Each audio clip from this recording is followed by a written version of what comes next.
Hace algunos años, para los que son de mi generación, ¿me escucha? ¿No? ¿Ahora? ¿Ya? Bueno, hace algunos años, para los que son de mi generación, para los que son más chavos, que acá veo varios, pues obviamente es algo que no tiene relación.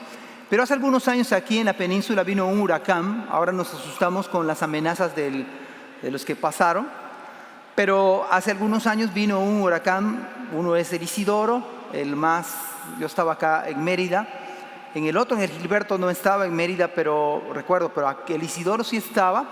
Y para los que son de mi generación, o más grandes por supuesto, pues hemos de recordar algunas cosas de ese huracán. Me acuerdo que había momentos en la mañana en que uno salía y eran las filas de autos para cargar gasolina.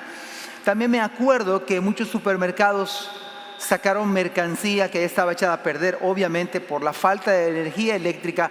Los chavos de esta generación, así de 20 o algo así, no tienen idea qué es estar varios días sin luz, con muy poquita agua, racionada el agua potable. Me acuerdo que para bañarse, bueno, en mi caso, no sé otros, pero la verdad era así una odisea, porque uno tenía que dosificar el agua, porque era sumamente complicado.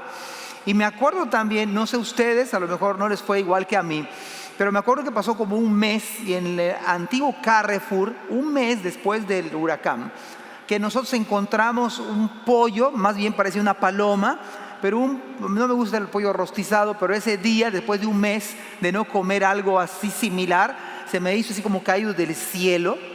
Era un pollo rostizado después de un mes de no probar eso, y fue así un manjar. Hay otros eventos que quizás tienen que ver con mi época, como aquel día, tengo así imágenes muy claras donde yo estaba específicamente cuando escuchaba las noticias y cuando se venían abajo las famosas Torres Gemelas en Estados Unidos.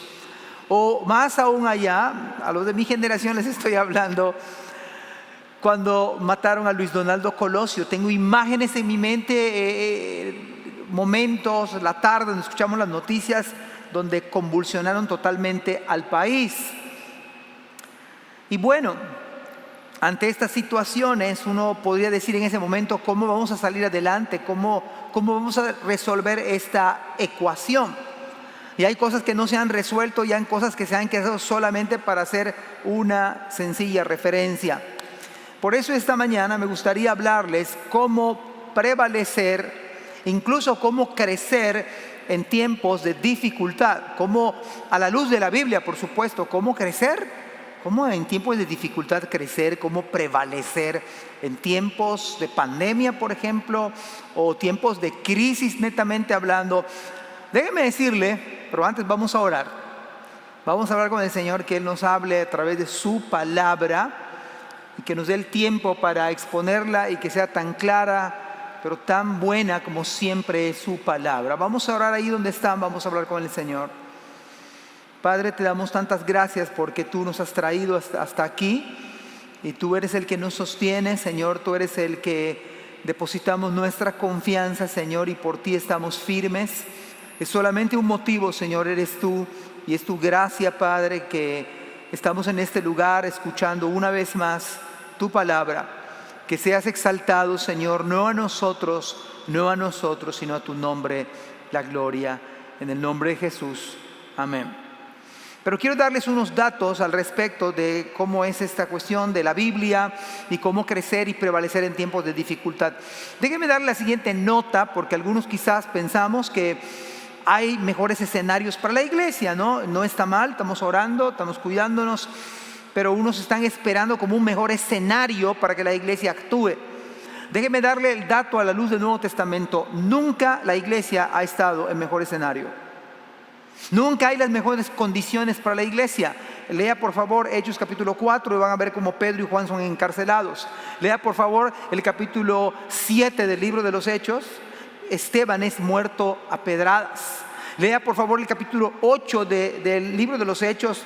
Saulo asolaba a la iglesia. O sea que en toda la historia de la Biblia, en toda la historia del Nuevo Testamento, la iglesia es atribulada. Lea 1 Tesalonicenses cómo los hermanos reciben el evangelio en medio de gran tribulación. La iglesia siempre estaba atribulada, era de extrañar, yo lo decía aquí, me parece que la iglesia está de vacaciones. Estábamos como en la Riviera Maya, estábamos hasta hace 8 meses, como en la Riviera Maya, casi semidioses, ¿no? Uno se levanta en la Riviera Maya, va al buffet y de allá a la piscina y no sé qué más se puede hacer. Un semidios. La iglesia estaba bastante relajada. Pero la iglesia, a la luz incluso de la historia, siempre ha sido perseguida, tribulada. Lea a todos los emperadores. Segundo, tercero, cuarto, bueno, hasta que el emperador, que supuestamente Constantino se convierte, bueno, trae cierta paz, pero aún así a los que no se sumaron hubo persecución. Toda la historia de la iglesia es persecución. Vámonos por favor a Hechos capítulo 19. ¿Cómo crecer? ¿Cómo prevalecer en tiempos de dificultad? Estamos en el tercer viaje misionero del apóstol Pablo, tercer viaje misionero. Algunos dicen que este fue su último viaje, otros dicen que hubo un cuarto viaje, pero vámonos a Hechos 19 y vamos a ver cómo le hacía, cuál era el escenario, cuál era el ambiente en el cual el apóstol Pablo llevaba a cabo su ministerio. Bueno, nos dice la palabra del Señor: aconteció que entre tanto que Apolos, esta conexión me encanta. No es que se pusieron de acuerdo, dije, bueno, Apolos, vete para allá. Es más, no dice la Biblia que platicaron al respecto, pero hay una conexión, como un cambio de velocidad. Aquellos que manejan, meten clutch y ponen que lo hacemos por inercia, ¿no? Hay un cambio acá de roles. Estaba en Corinto Pablo y ahorita se va a Éfeso, así dice el Señor. Dice, aconteció que entre tanto que Apolos, el poderoso hombre en las Escrituras, como veíamos la semana pasada, el poderoso hombre en las Escrituras, dice que estaba en Corinto. Pablo, después de recorrer las regiones superiores, eso de las regiones superiores, sin entrar mucho en detalles, era nada más y nada menos que un camino más corto que el camino que la carretera oficial. Era un camino más corto, un poquito más montañoso quizás, pero nada más. Eso es lo que está diciendo el texto. Pero me encanta porque nos conecta o trata de conectar qué pasaba en Corinto y qué estaba sucediendo con ese tercer viaje misionero. Ahora, no dice que él llevaba un gran staff. No dice la Biblia que él llevaba a un equipo de muchísimo personal, con muchísimo material, con muchísima economía. Tal parece que era Pablo, y por supuesto estaba Lucas, el médico que escribió este libro. Así que cuando mucho, había muy poco personal al lado de Pablo, lo cual significa que no tenía todo lo que él en un momento dado quería o necesitaba. A veces nosotros pensamos igual, que para crecer, para prevalecer, necesitamos ciertas cosas que no tenemos en el día de hoy. Pero dice la Escritura que después de ir por ese camino corto, vino a Éfeso. Ahora, quiero darles algunos datos de Éfeso, porque tenemos que entender el ambiente, tenemos que entender un poquito la cultura de Éfeso. Que él había pasado una primera vez en Éfeso, ahora él prometió regresar y lo estaba cumpliendo. Pero no solamente era una motivación de un misionero, por supuesto que es la guía del Espíritu Santo. Pero Éfeso, déjenme darle algunos detalles de Éfeso. En Éfeso estaba la famosa Diana o Artemisa en el griego, que es lo mismo, la famosa Diana de los Efesios. De hecho, su templo estaba considerado como una de las 7 maravillas del mundo antiguo. Se dice que la escalera que construyeron en el templo de Éfeso, rindiéndole culto a Diana, que realmente Diana o Artemisa era algo muy detestable, era un culto a la fertilidad. Y esa escalera que le construyeron era de una sola pieza, pero además había 120 columnas de mármol de la más alta calidad, porque primero que nada, Fue quemado ese templo, se incendió y luego se vio la manera de reconstruirlo. Y los príncipes y los hombres de dinero en ese tiempo se sentían enorgullecidos porque habían contribuido cuando menos con una columna monumental. Pero déjeme darle otro dato. Además de esas 120 columnas de mármol de la más alta calidad, imagínense un príncipe diciendo: yo aporté, yo aboné, yo contribuí con una de esas columnas. Ahí estaban las mejores esculturas del mundo de aquel entonces. Ahí exponían en ese templo, ahí exponían los mejores pintores de la época habida y por haber en ese contexto. Es allí donde llegó Pablo a hacer la obra misionera. Y este lugar daba muchísimo más, tenían más dinero aún que los de Corinto. Muchísimo más dinero. Es en este ambiente en el cual Pablo llega a Éfeso. Imagínense, no tenía un gran staff, no había una iglesia fundada. Él llega como misionero para eso. ¿Cómo penetrar en esa cultura? ¿Cómo afectar con el evangelio esa cultura? Que obviamente era un lugar donde le rendía culto a Diana o Artemisa, que es la misma. Un lugar donde el culto era una diosa que se suponía que descendió del cielo, que cayó la estatua. Por cierto, en su templo, más o menos como el lugar santísimo, por si alguien tiene una idea, era un lugar oscuro y ahí estaba Diana de los Efesios o Artemisa. Ese es el ambiente con el cual el apóstol Pablo tenía que enfrentarse. ¿Cómo fundar una iglesia? ¿Cómo hacer crecer esa iglesia? ¿Cuál es la estrategia bíblica? Por supuesto. Dice la escritura, versículo 1, vino a Éfeso, y aquí llama la atención, empieza a ser muy interesante, algo que no está muy claro, pero con la ayuda del Señor vamos a tratar de clarificar, hallando a ciertos discípulos. Cabe resaltar que en esta versión 60 dice ciertos discípulos. ¿Por qué dice ciertos discípulos? Bueno, dice la escritura, les dijo. ¿Qué vio Pablo? La gran pregunta es, ¿por qué puso Lucas ciertos discípulos? ¿Por qué no puso la acostumbrada frase discípulos? Aunque discípulo no garantiza a una persona creyente. Nada más significa un seguidor, un alumno. Aunque realmente cuando se usa discípulo, la mayoría de las veces en el Nuevo Testamento se refiere a verdaderos creyentes. Pero en este caso hay una nota que dice ciertos discípulos. ¿Qué vio Pablo?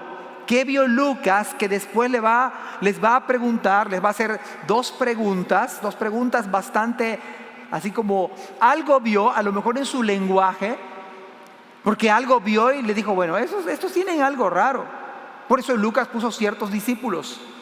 Parecen discípulos, pero tienen algo que, a lo mejor su manera de hablar, a lo mejor alguna práctica, pues puso en jaque a estos discípulos. Y Pablo entonces les pregunta, una pregunta bastante interesante: ¿recibisteis el Espíritu Santo cuando creísteis?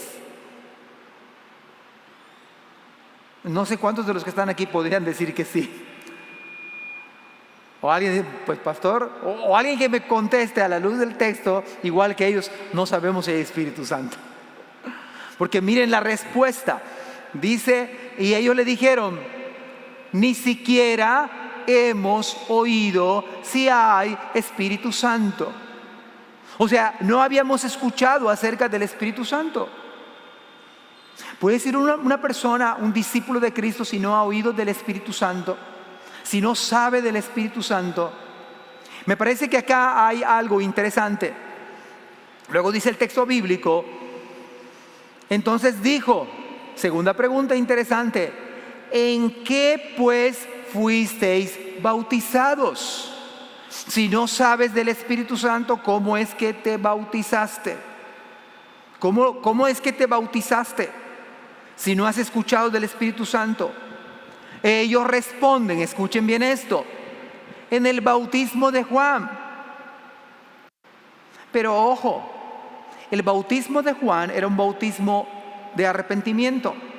El bautismo de Juan dijo que iba a venir uno que era después de él, que los iba a bautizar con fuego, y ese es el Espíritu Santo. O sea que Juan predicó el arrepentimiento y Juan predicó del Espíritu Santo. En otras palabras, estos discípulos, que eran 12 por cierto, y no tiene nada que ver con los apóstoles, eran 12, estos discípulos realmente habían recibido un evangelio incompleto, habían recibido un evangelio parcial. Pero la interesante pregunta es, ¿recibieron al Espíritu Santo? Claro, la mayoría de nosotros que somos creyentes nos queda claro cuando dice Efesios capítulo 1 que los que creemos el evangelio somos sellados con el Espíritu Santo. 1 Corintios 6 dice, ¿o ignoráis, versículo 19, que vuestro cuerpo es templo del Espíritu Santo, el cual está en vosotros, el cual tenéis de Dios y que no sois vuestros?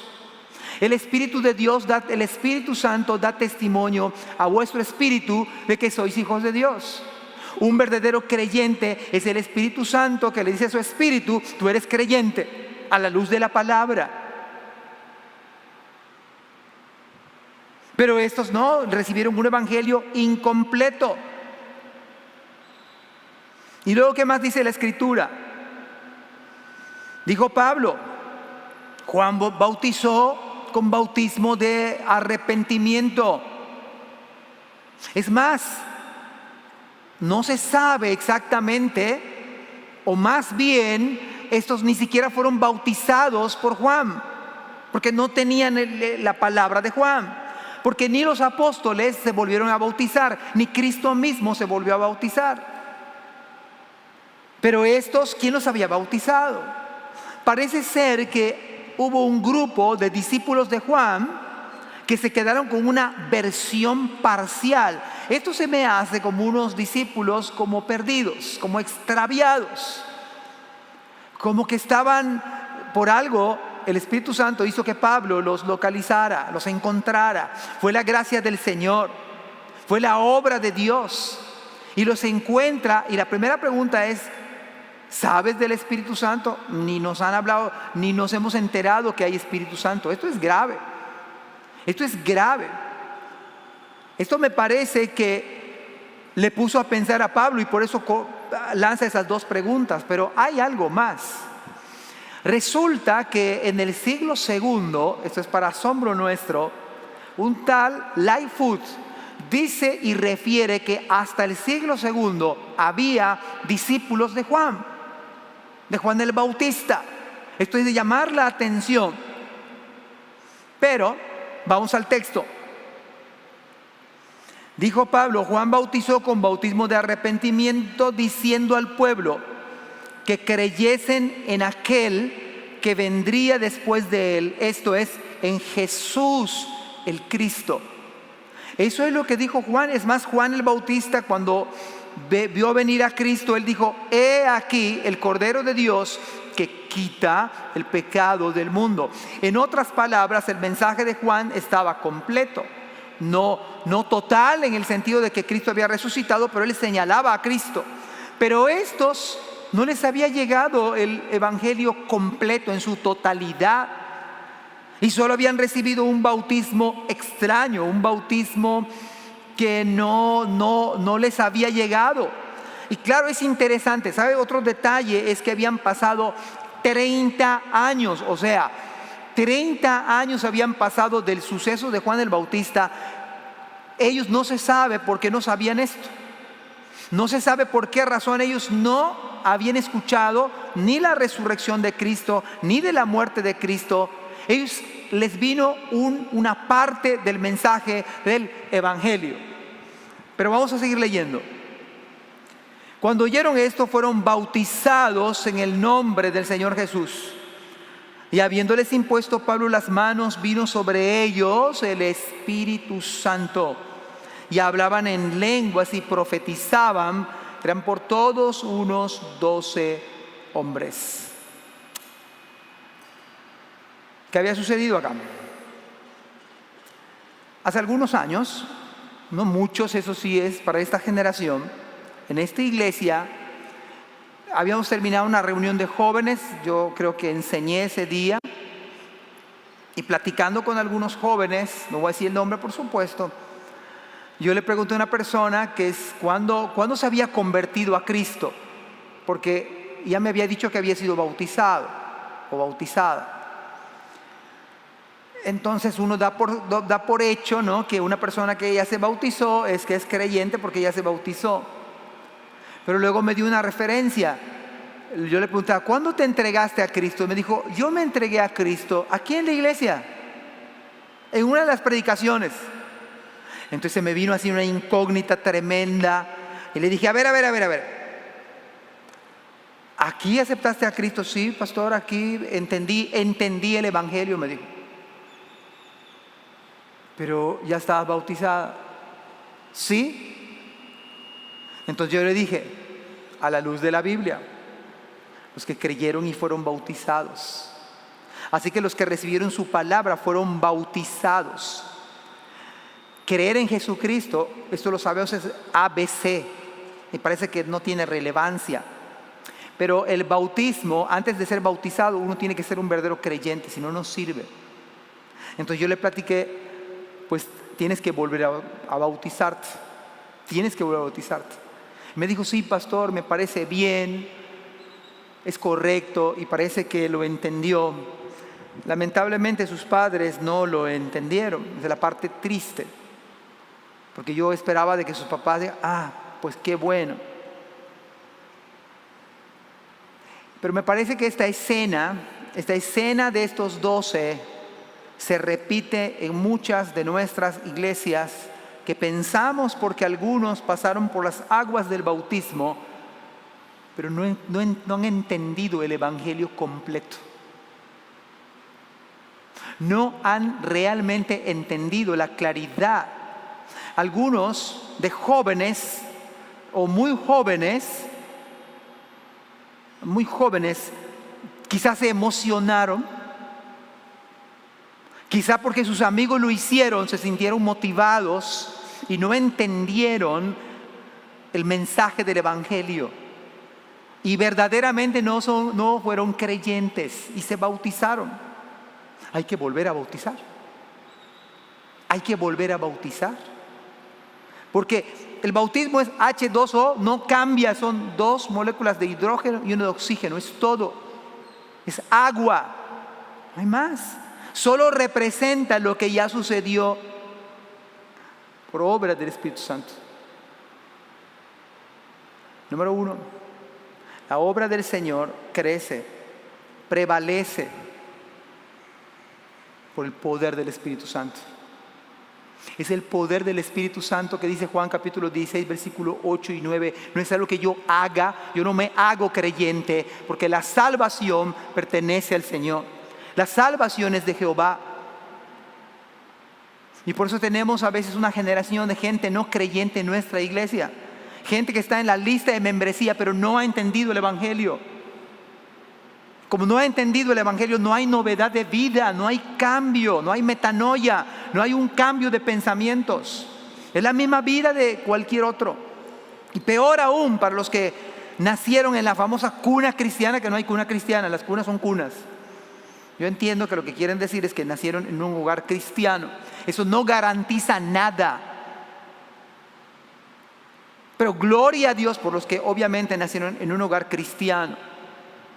Pero necesitan entender el evangelio y esta es obra del Espíritu Santo. Ese es el número 1, la primera razón, cómo la iglesia en medio de una dificultad. Pero no solamente para la iglesia, un matrimonio. Cómo en medio de una dificultad puede crecer un matrimonio, puede prevalecer por el poder del Espíritu Santo. Dice Juan 16, 8, y cuando Él venga. Ahora, ¿no ha venido el Espíritu Santo? El Espíritu Santo está con nosotros. Yo estoy con vosotros todos los días hasta el fin del mundo, dijo Cristo. Y os daré otro consolador para que esté con vosotros para siempre. ¿Sabe qué dijo David cuando él pecó adulterando y cometiendo homicidio intelectual? Le dijo al Señor cuando él se arrepintió, no quites de mí tu Santo Espíritu. En el día de hoy nosotros tenemos, por la gracia del Evangelio, tenemos al Espíritu Santo que nos redarguye, nos reprende, nos exhorta. La palabra del Señor utiliza el Espíritu Santo y nos dice: estás mal. Cuando Él venga, convencerá al mundo de pecado, de justicia y de juicio. De pecado por cuanto no creen en mí. De juicio por cuanto yo me voy al Padre y no me veréis más. Eso dice el Señor. Así que el que convence es el Espíritu Santo. Y de juicio por cuanto el príncipe de este mundo ha sido ya juzgado. Juan 16, 8 al 11. La obra de convicción la produce el Espíritu Santo. ¿Cómo crece en medio de dificultad un matrimonio? ¿Cómo prevalece la iglesia del Señor? En medio de pandemia, en medio de la dificultad, nosotros tenemos que depender totalmente del Espíritu, del poder del Espíritu Santo. Esto no es obra mía, esto no es obra de ustedes, es obra sobrenatural. Hermanos, la vida cristiana es toda sobrenatural. No estoy diciendo algo que no esté en la Biblia. Explíqueme por lógica, por sentido común, cómo se puede abrir el mar en seco y los judíos caminar.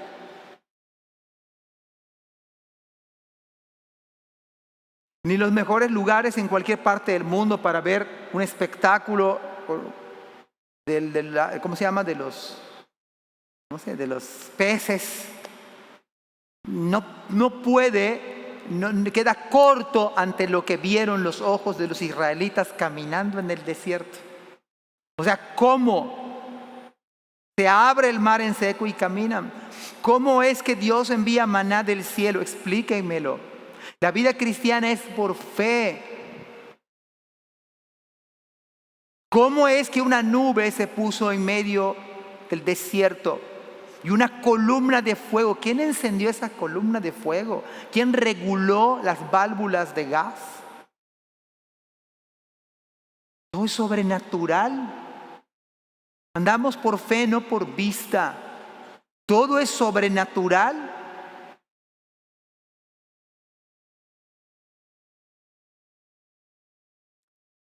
Ahora, déjenme comentar unos pasajes bíblicos porque se me hacen bastante importantes mencionarlos. Dice la Biblia: cuando oyeron esto, fueron bautizados en el nombre del Señor Jesús. Hay un movimiento o una denominación que solamente bautiza en el nombre de Jesús. Un movimiento. No, está mal bautizar en el nombre del Padre. Aquí la Biblia dice en el nombre de Jesús. Lo que pasa es que muchos de nosotros no sabemos contextualizar. Y la Biblia hay que contextualizarla. La Biblia se interpreta a sí misma. ¿Qué dicen los demás pasajes? Cuando los primeros lectores de la iglesia primitiva leyeron este pasaje, ellos no tuvieron el problema que algunos tienen. Porque ellos entendieron que cuando Lucas escribe esto, lo que significa en el nombre del Señor no solamente son las letras, las 5 letras, significa la autoridad, las palabras, la enseñanza, la persona de Cristo. Y como la escritura no se puede contradecir, Pablo no está tratando de introducir una nueva fórmula para bautizar. Lo que está diciendo Pablo, de la manera que dijo Cristo, Mateo 28, 19, por tanto, id y haced discípulos a todas las naciones, bautizándolos en el nombre del Padre, del Hijo y del Espíritu Santo. Es todo. Las palabras que dijo Cristo, no cambió. Es más, la iglesia apostólica en los 3 primeros siglos no tuvo ningún problema al respecto. Todas las iglesias, universalmente hablando, bautizaban en el nombre del Padre, del Hijo y del Espíritu Santo. Lucas tiene una peculiaridad de escribir en el nombre del Señor Jesús, pero él no tiene problema. Los que tienen problema es cuando no se sabe interpretar de manera contextual, ver qué dicen los demás pasajes de la Biblia. Pero ese no es el punto, por supuesto, pero cabe mencionarlo. Pero además, dice la Biblia que habiéndoles impuesto Pablo las manos, vino sobre ellos el Espíritu Santo. y hablaban en lenguas y profetizaban. Eran por todos unos 12 hombres. ¿Y esto qué significa? ¿Por qué nosotros hoy no ponemos las manos? ¿Y por qué no profetizan? ¿Y por qué no hablan en lenguas? Queridos hermanos, esto es también una señal. Hay que entender que el Nuevo Testamento no había cerrado, se estaba construyendo. Hechos es un libro de transición, de cambio. No es un estándar para la iglesia. Además, es la credencial apostólica de Pablo. Con eso estaba diciendo, soy apóstol de Jesucristo, como Pedro. Eso le pasó a los samaritanos. Eso le pasó a los gentiles en Hechos capítulo 10, con Cornelio, que se manifestó el Espíritu Santo. Pero además ahí le va otro. La idea bíblica aquí, hermanos, es que el Espíritu Santo hace de dos pueblos o más pueblos, hace solamente uno. Judíos y paganos. La exclusividad, el orgullo, la soberbia que tenían los judíos se acabó. El Espíritu Santo hace de dos pueblos, de dos naciones, de tres, hace un solo pueblo. Por eso entonces podemos leer en Efesios un Señor, una fe, un bautismo, un Padre, por la obra del Espíritu Santo. ¿Cómo entonces la iglesia prevalece? ¿Cómo entonces la iglesia crece? Por el poder del Espíritu Santo. Ahora déjeme decirle algo más.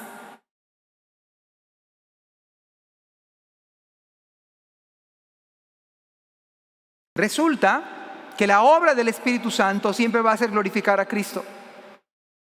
Dice Juan capítulo 16, versículo 13 al 14.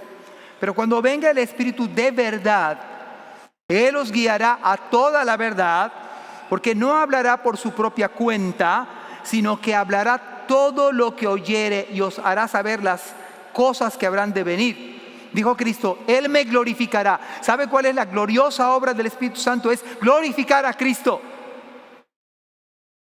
Exaltar a Cristo. La iglesia va a crecer, va a prevalecer, no con métodos humanos. Nosotros somos muy dados, los pastores, a hacer este método, a hacer esta actividad. No, queridos hermanos. Y no estoy en contra de métodos, no estoy en contra de mega actividades. Lo que estoy diciendo es que a la luz de la Biblia, la obra del Señor crece, prevalece por el poder del Espíritu Santo. Y eso tenemos que creer. No en nuestras habilidades, no en nuestras competencias, nuestra fortaleza, nuestro equipo de iglesia, nada. Usted y yo tenemos que depender del poder del Espíritu Santo. Porque al final de la jornada, lo que hace el Espíritu Santo es glorificar a Cristo. El salmista dijo atinadamente, no a nosotros, oh Señor. No se trata de ustedes o de mí, se trata de Cristo. Por eso es necesario que para que la iglesia prevalezca en tiempos de dificultad, y esto uno puede aplicarlo en casa. ¿Cómo mi matrimonio puede prevalecer? Dependamos del Espíritu Santo. La obra es del Espíritu Santo. Segunda verdad. Versículo 8. Versículo 8 dice, y entrando Pablo en la sinagoga, esa era parte de su estrategia. Ustedes han dado cuenta que tanto en su primero o segundo viaje le encanta entrar a la sinagoga porque le dan oportunidad para predicar. No en todas las sinagogas pasó tanto tiempo como aquí. Acá le dieron adelante Pablo y dice que entró a la sinagoga, habló con denuedo por espacio de 3 meses. Esto está maravillado Pablo, aunque lo hacía cada sábado y todos los días se ponía a predicar en otros lados, pero acá cada sábado él ocupaba excelentemente esa audiencia y aprovechaba, él trataba de convencer, persuadir acerca del reino de Dios. Versículo 9. La obra del Señor no es fácil, porque no es de nosotros, pero endureciéndose. O sea, 3 meses tiene una buena audiencia. Pero si tú predicas la palabra tal cual, hermanos, no nos van a poner una alfombra roja, no nos van a poner fanfarrias y aplaudir. Gracias, predicador, gracias, excelente. Dice la Biblia que endureciéndose algunos, me recuerda a Faraón cuando se endurecía, y no creyendo, maldiciendo el camino. Ahora, esa palabra de maldiciendo el camino no es que agarre una carretera y te maldigo, nada que ver. El camino, técnicamente hablando, se refiere al cristianismo. La verdad es que cristiano era un sobrenombre y solamente aparece 3 veces en el Nuevo Testamento. Pero en el Nuevo Testamento, en el libro de los Hechos, cuando aparece el camino, se refiere técnicamente a hablar de cristianos. Así que lo que hicieron estos hombres que estaban endurecidos, que no creyeron, lo que hicieron es que maldijeron el cristianismo. Y lo hicieron además en la sinagoga, lo hicieron de manera pública y eso pega. Eso afecta, por supuesto. Maldiciendo el camino delante de la multitud. 3 meses de exposición de la palabra. 3 excelentes meses, buen excelente tiempo para predicar la palabra. Pero unos hombres, algunos, dice Lucas, no todos, pero a veces esos unos, ¿se acuerdan ustedes cuando los 12 espías que fueron comisionados para investigar cómo estaba la tierra prometida? Es más, a mí me asombra porque me gustan las uvas, no sé a quién no le guste, pero creo que a todos, o cuando menos las pasitas. Hay algunos que no, son los raros, ¿verdad? Que no les gustan esas cosas tan buenas, pero he dicho, pero no es cierto, no son raros, son extraños, no tampoco. No les gusta, va, pero a mí sí me gustan. Pero ese no es el punto hoy. El punto es que cuando regresan de la tierra prometida, sabe que traen en una madera, la tenían que cargar entre 2, traían los frutos. ¿Usted se puede imaginar los racimos de uva? Que yo me lo imagino, soy dado a imaginar. Pero dice la Biblia, o sea, si no podían ni cargarlo porque eran increíbles. Racimos de uvas y toda la evidencia. Pero a pesar de tener la evidencia en sus manos de que era una buena tierra donde fluía leche y miel, los 10 amedrentan a miles de personas. A miles de personas amedrentan, a millares. Y no entra esa generación. Nos van a comer como a langosta, dijeron. Solamente 2 dijeron, vayamos, quizás el Señor, es que es por fe todo. Vayamos, quizás el Señor nos da esa tierra. Josué y Caleb, solo ellos entraron, ni siquiera Moisés va. Bueno, estos hicieron algo similar, o aún peor, muy parecido. Al grado tal que Pablo tiene que sacar a los hermanos, a los verdaderos hermanos. Se apartó, dice, se apartó Pablo de ellos, o sea que tuvo que salir de la sinagoga. ¿Y ahora dónde se van a reunir? ¿Ya no tienen templo? ¿Cómo van a crecer? ¿Qué hubiéramos hecho ustedes y yo? Si usted lo hubiera mandado a la iglesia de Antioquía a hacer el 3er viaje misionero, y para empezar a ver una ciudad llena de inmoralidad sexual. Ay, no, aquí no puedo. Son muy inmorales, ya me voy. Hoy está a la vuelta de la esquina, en un clic de su celular. Y uno ya se corrompió. O solamente viendo una película clasificación A. Con mi esposa vemos casi pura película de Navidad. Ya es que nadie ve. O de los Amish, ya no sabemos todas las de los Amish, nadie las ve. No me estoy convirtiendo a Amish. Pero es así como lo más saludable. Pero hoy en día, hasta los hermanos se sientan a ver películas clasificación C y tienen la nota y están los hermanos allá. Pues no dice Pablo que ni aún se nombre entre los santos, como conviene.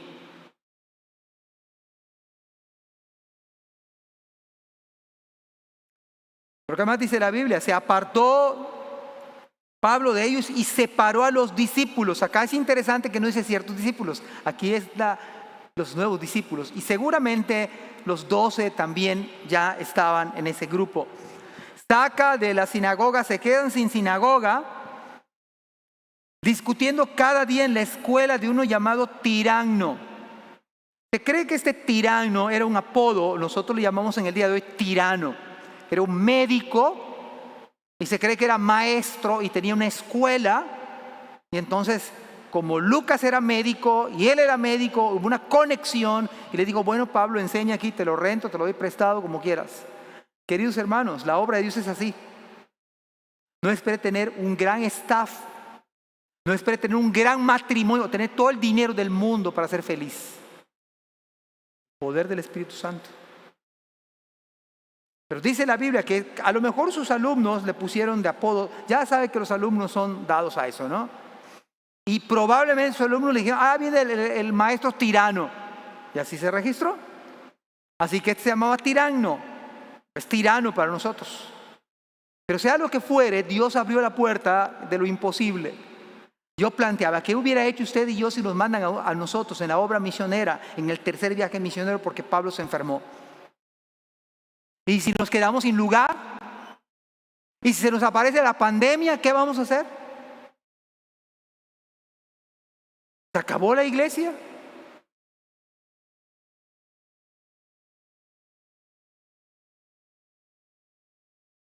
¿Cómo crecer? ¿Cómo matrimonio?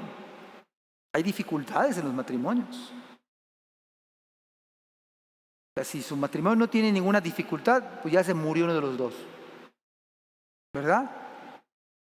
Pero hay dificultades. ¿Pero qué hace que su matrimonio crezca? Es el Espíritu Santo. Segundo lugar, la predicación de la palabra de Dios. No estamos inventando nada. Dice la Escritura que se apartó Pablo de ellos, separó a los discípulos discutiendo cada día en la escuela de uno llamado tirano. Tuvo la bendición Pablo de que no solamente era un día, toda la semana. Y según se dice, que Pablo enseñaba todos los días 5 horas, de las 11 de la mañana hasta las 4 de la tarde. 12, 1, 2, 3, 4. 5 horas de Biblia, todos los días. Además, él tenía que aprovechar la mañana porque tenía que hacer tiendas. Y a las 11 de la mañana él no tomaba el descanso que se tomaba a la 1 del día, el break. Él seguía enseñando. En otras palabras, él más o menos es como un seminario que se instituyó allá. No está lejos de la realidad. Así continuó por espacio de 2 años, más 3 meses. ¿Sabe que Pablo hizo alrededor de 3 años en ese lugar? Pero vea qué más. Así continuó por espacio de 2 años, de manera que esto es impresionante. Esto es lo que hace crecer el matrimonio. Esto es lo que hace crecer y que la iglesia prevalezca. La predicación de la palabra. La predicación de la palabra. Dice la Biblia, no ideas nosotros, no sermones motivacionales o moralistas. 5 pasos para vencer esto. No. ¿Qué dice Dios como lo dice Dios? De manera que todos los que habitaban en Asia, ¿sabe quiénes eran todos los que habitaban en Asia? Esto es sorprendente. ¿Cuántos no han leído el libro de Apocalipsis se escribe a las iglesias que están en dónde? Se cree que estas predicaciones de la palabra detonaron como resultado no solamente la iglesia de Éfeso, sino las iglesias a las cuales Juan escribe el Apocalipsis. Ve el poder que hay en la palabra del Señor. Ve el poder, porque ahí está el poder para que nuestros matrimonios prevalezcan, la palabra del Señor. Y dice entonces, de manera que todos los que habitaban en Asia, judíos y griegos, oyeron la palabra del Señor Jesús. ¿Qué necesita nuestra juventud? Oír la palabra del Señor Jesús. ¿Qué necesitaban los 12 extraviados? Oír la palabra del Señor, el Santo Espíritu de Dios. Esto necesitamos en casa. Que el esposo oiga la palabra, que la esposa oiga la palabra, que los hijos oigan la palabra. Esto hace que prevalezca. Y por supuesto esto hace que la iglesia prevalezca, que crezca. Ese es el secreto, el poder del Espíritu Santo, la palabra del Señor. Y hacía milagros extraordinario. Y hacía Dios, esto es interesante que subraya el médico Lucas, no dice y hacía Pablo, porque entonces el tributo sería para Pablo. Pero sabiamente y guiado por el Espíritu Santo, dice, y hacía Dios milagros extraordinarios, o sea, fuera de lo común. Por eso la Biblia enseña que el cristianismo es sobrenatural, es extraordinario. Es más, la salvación de usted y la mía es extraordinaria, porque usted no hubiera venido a Cristo si no hubiera sido por el Señor. Es que yo me arrepentí. ¿Y quién le produjo el arrepentimiento? ¿Quién le convenció de pecado? Es que yo puse mi fe en el Señor. ¿Y no dice Efesios que es un don de Dios? ¿Dónde queda usted y yo? ¿Pero qué más dice la Biblia? Hacía Dios milagros extraordinarios por mano de Pablo, de tal manera que aún se llevaban a los enfermos los paños o delantales de su cuerpo, y las enfermedades se iban de ellos y los espíritus malos salían. Déjeme darle un detalle que se me hace sumamente sabio y oportuno. No es que había un poder extranormal en el delantar de Pablo o en el pañuelo que usaba Pablo. Me encanta un comentario que hizo un hermano, y dice en este texto, comentando el texto, esto habla de la condescendencia de Dios por la ignorancia nuestra. La condescendencia de Dios no es que haya poder en una tela, es que a veces la gente no entendemos, y Dios es condescendiente. Y este ejemplo lo vemos no solamente aquí. Es más, Eliseo pensaba que el manto de Elías tenía poder. Dice Segundo de Reyes, capítulo 2, versículo 14, dice, tomando el manto de Elías que se le había caído, golpeó las aguas y dijo, ¿dónde está Jehová, el Dios de Elías? Y así que hubo golpeado del mismo modo las aguas. Se apartaron a uno y al otro lado y pasó Eliseo. No es que había un poder en ese manto, es que Dios fue condescendiente, tuvo misericordia. Bueno, esta gente es tan ignorante. Esto mismo pasó en Hechos 5:15, tanto que sacaban los enfermos a las calles, y oigan bien esto, y los ponían en camas y lechos para que al pasar Pedro, a lo menos su sombra cayese sobre alguno de ellos. No es que la sombra de Pedro tenía algo peculiar, o sea, la sombra es una sombra. Es el efecto de los rayos del sol, es todo. Acá el detalle es la condescendencia de Dios. Es que Dios se quiso manifestar, tuvo a bien, de acuerdo a sus perfectos y soberanos planes. Puede sanar a una persona usando medicina, usando médicos, usando la ciencia. Lucas era médico, o no usando nada de ello. Pero que acá es interesante en estos pasajes bíblicos es que para crecer, para prevalecer, necesitamos la predicación de la palabra de Dios. La predicación de la palabra de Dios. Pero vamos a los últimos pasajes, versículo 13. Pero algunos de los judíos exorcistas, a ver, judíos, ¿cómo está que son exorcistas?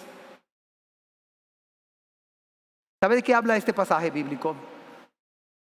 Habla de la degradación espiritual de los judíos. ¿Cómo es posible que el pueblo santo de Dios haya exorcistas? O se supone. Pero no quiere decir que sean creyentes por ser judíos. Ambulantes. Eran charlatanes realmente. Intentaron invocar el nombre del Señor Jesús. Hermanos, esto no es una fórmula. Sobre los que tenían espíritus malos. Era una costumbre hacer una serie de juramentos tratando de exorcizar a alguien. Era una costumbre que se daba en ese tiempo. En otras palabras, era un tiempo de superstición. Yo me maravillo aún en los cristianos. Lo que pasa es que cargamos vestigios de nuestro pasado todavía y los metemos en la iglesia. Yo no sé si he escuchado en la iglesia que diga, ponle su ropa al revés para que no le hagan ojo. De los cristianos. se metió un cau, mala suerte, algo va a morir. Supersticiones. Y las metemos a la iglesia. O darle sus cintarazos a un árbol.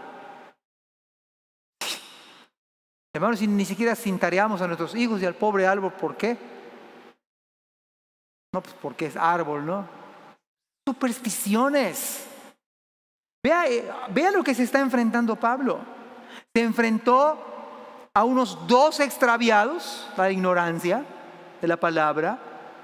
Se enfrentó a una sinagoga que lo rechazaron. ¿Qué hubiera hecho usted y yo? Si los hermanos no me hablan, me duele mi corazón. Si no me apoyan, si no me dan like en el Instagram, voy a morir. Puse una publicación en Facebook y nadie me dio like. Qué miserable que soy. Si no, hermano, no me felicita por mi predicación. Ahora sí, no vinieron en la mañana a 9:30, me voy a morir.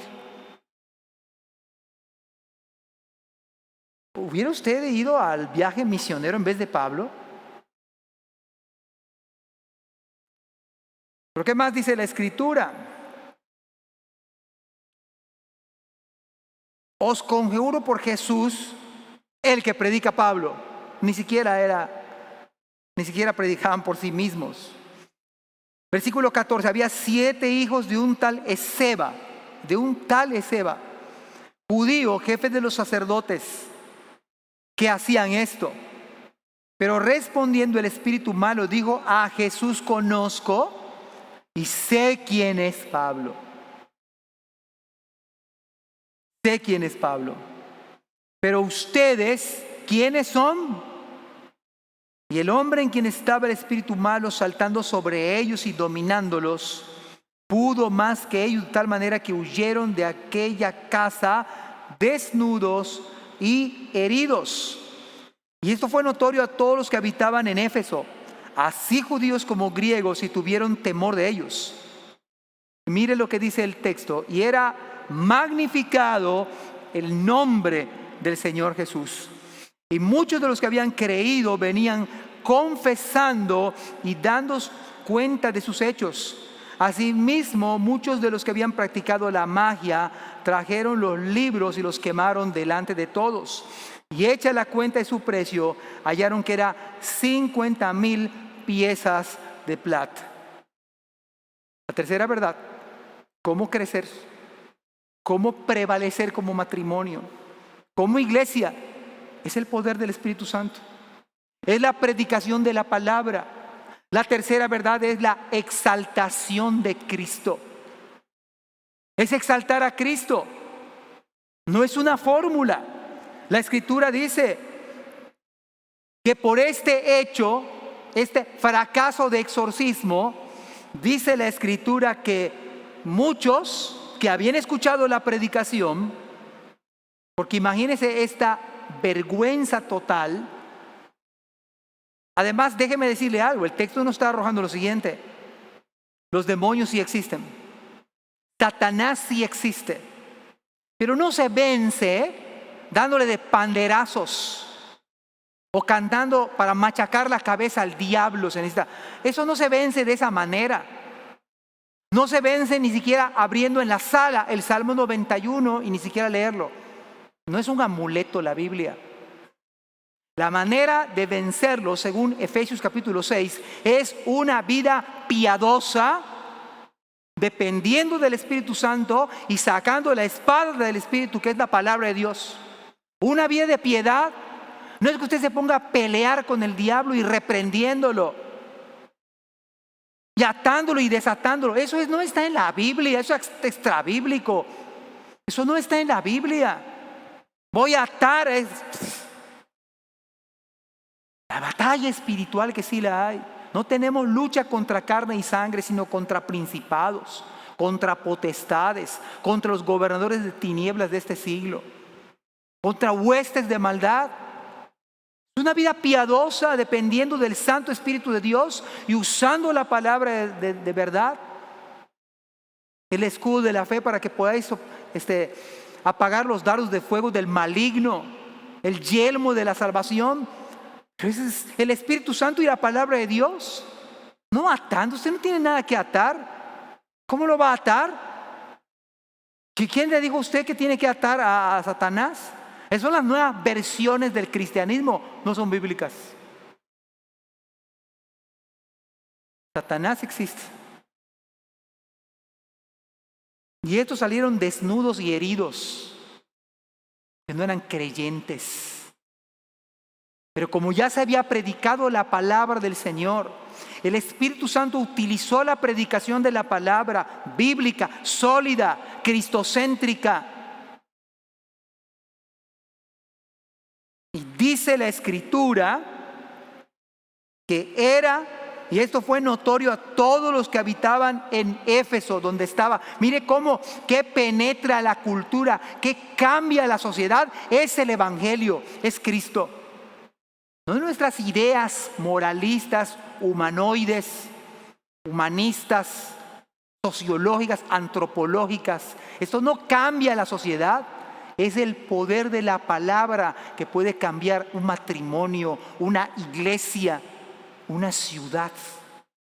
Todo Éfeso, toda Asia. Fue notorio este evento.